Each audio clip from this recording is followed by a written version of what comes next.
Tinta at pluma para sa bayan. Halagap sa rekwerdo ay aking hahanapin. Ambigwidad ang erensya niya para sa akin. Likason minsan ng tao sadyang pasumala. Halugway ng aking naging kabunsurang hagdan. Nakaw sa akin minsan ay laging salamisim. Hiwang sayang hatid ng linggatong sa banyuhay.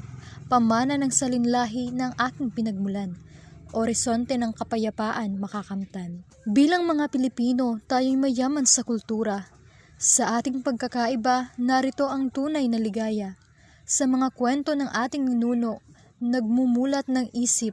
Sa ating pagkilos, tayo'y magkaisa. Sa bawat laban, sa hirap at ginhawa, ang bayanihan ay buhay sa puso ng bawat isa. Kaya't bawat hakbang, sama-sama tayong lalaban.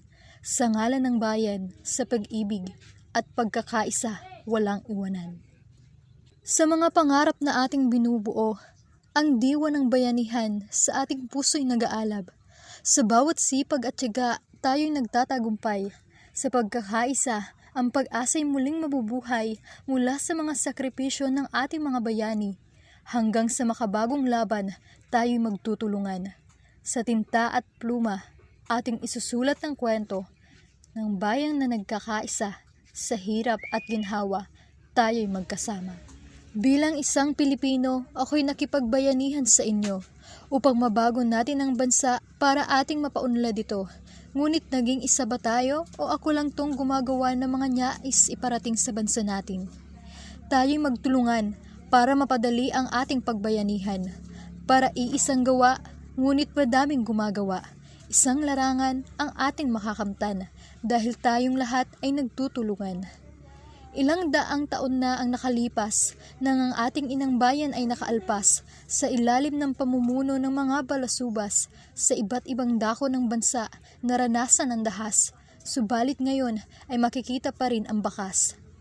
Pag-aaklas ang siyang naging dahilan sa ating pag-alpas. Mga taong di natakot, ipamalas ang kanilang lakas. Mga bayaning tahasang lumaban para sa bayan, dugo at pawis ang armas para makamtan ang kalayaan. Pagtutulungan, iyan ang kanilang armas upang makalaya sa kulungan.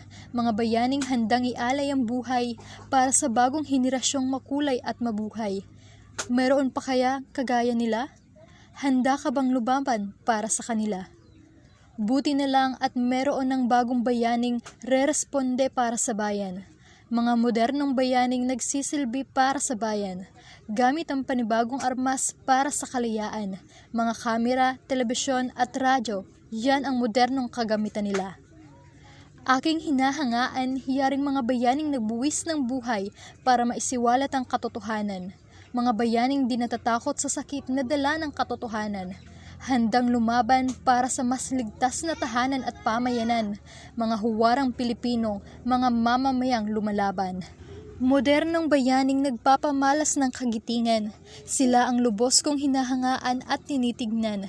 Mga bagong bayani ng bansang Pilipinas. Di biro ang kanilang pinagdaanan at naranasan. Maibigay lang ang katotohanan, hangad ng karamihan. Sa pluma at tinta ay ating isusulat sa gisag ng tapang at pagkakaisa ng bawat Pilipino. Mula noon hanggang ngayon, ang diwa ng bayanihan ay di nagmamaliw. Sa bawat sakripisyo at dugong dumanak mula sa makasasayang pagkaklas, patuloy na bumabangon ang masa para sa pagbabago't pag-asa. Iisang mithiin, iisang layudin.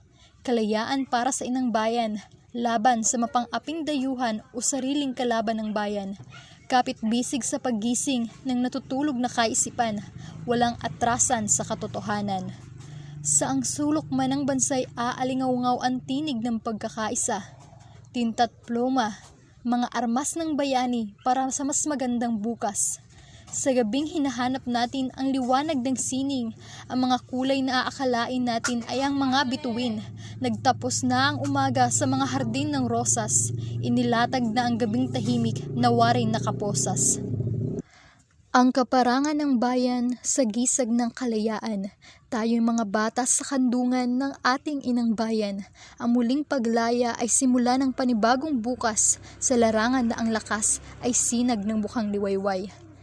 Hindi ko na mabilang kung ilang dugo ba ang nalaglag sa aking lupang sinilangan, kung ilang patak ng luha ang inalay para sa ating kalayaan, kung gaano kalakas ang mga sigaw ng mga nagkukumahog, nag-aapoy ang puso sa paligid na puno ng hamog.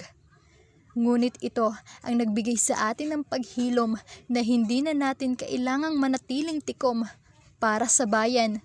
Kinabukasan ay patuloy na aagos ng tinta ng aking panulat at magsisilbing susi sa ating tuluyang paglaya at pagmulat.